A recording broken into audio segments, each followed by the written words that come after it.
សូមគោរពជំរាបសួរនិងសួស្តីបងប្អូនទាំងអស់គ្នាក្នុងវីដេអូនេះយើងខ្ញុំសូមជូនចែករំលែកឯកសារបន្តទៅទៀតពាក់ព័ន្ធនឹងសេចក្តីផ្ដើមនីតិសវនកម្មនៅកម្ពុជារបស់យើងដោយក្នុងឯកសារនិងវីដេអូនេះយើងខ្ញុំសូមជូន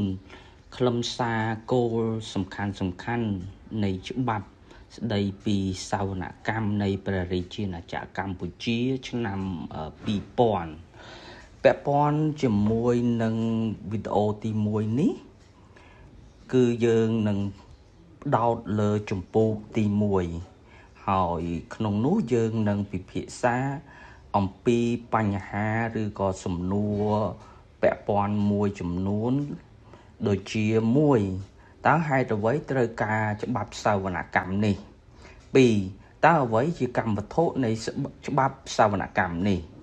3តើសវនកម្មផ្ទៃក្រៅរាប់បញ្ចូលការអនុវត្តប្រភេទសវនកម្មអ្វីខ្លះ4តើក្រសួងស្ថាប័នសាធារណៈឬនីតិបុគ្គលណាខ្លះដែលជាកម្មវត្ថុនៃការរងសវនកម្មផ្ទៃក្រៅបាទអញ្ចឹងពាក់ព័ន្ធជាមួយនឹងសំណួរទី1ថាហេតុអ្វីបានជាត្រូវការមានច្បាប់សវនកម្មនៃព្រះរាជាណាចក្រកម្ពុជាបាទអញ្ចឹងគឺច្បាប់នេះជាប្រភេទច្បាប់រៀបចំអង្គការដែលមានគោលបំណងបង្កើតនៅអាជ្ញាធរជាតិ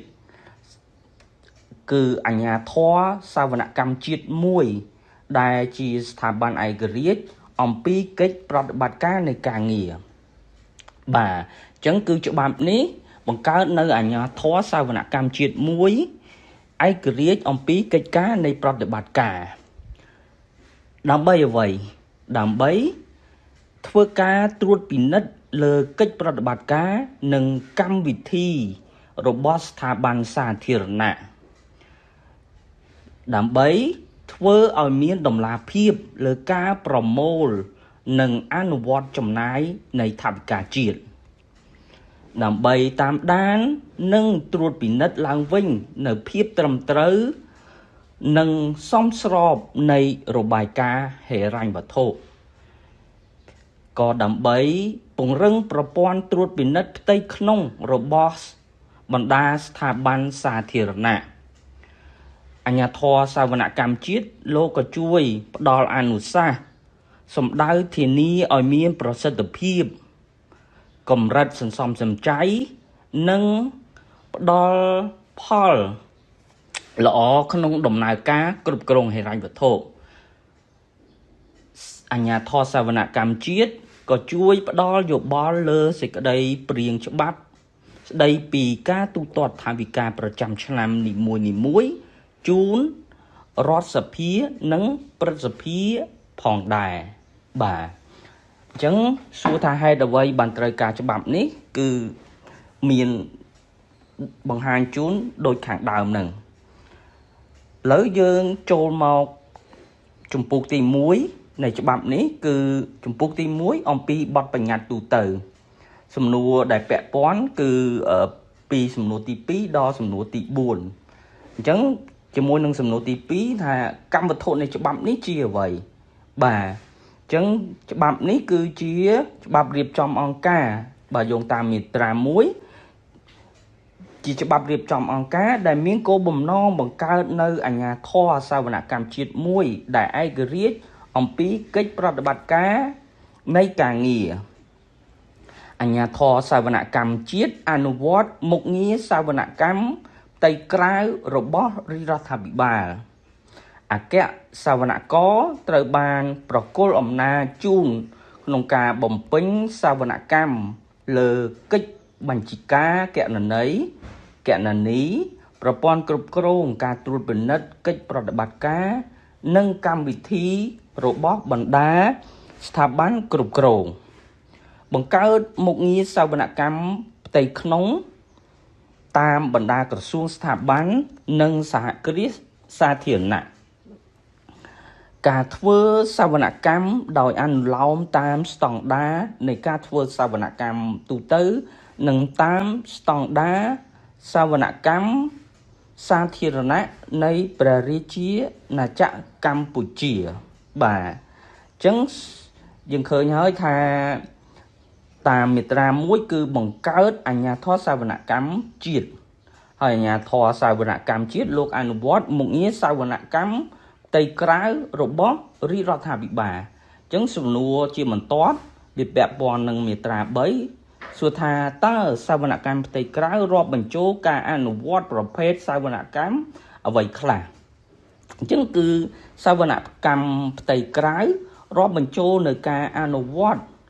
ប្រភេទសវនកម្មដូចតទៅ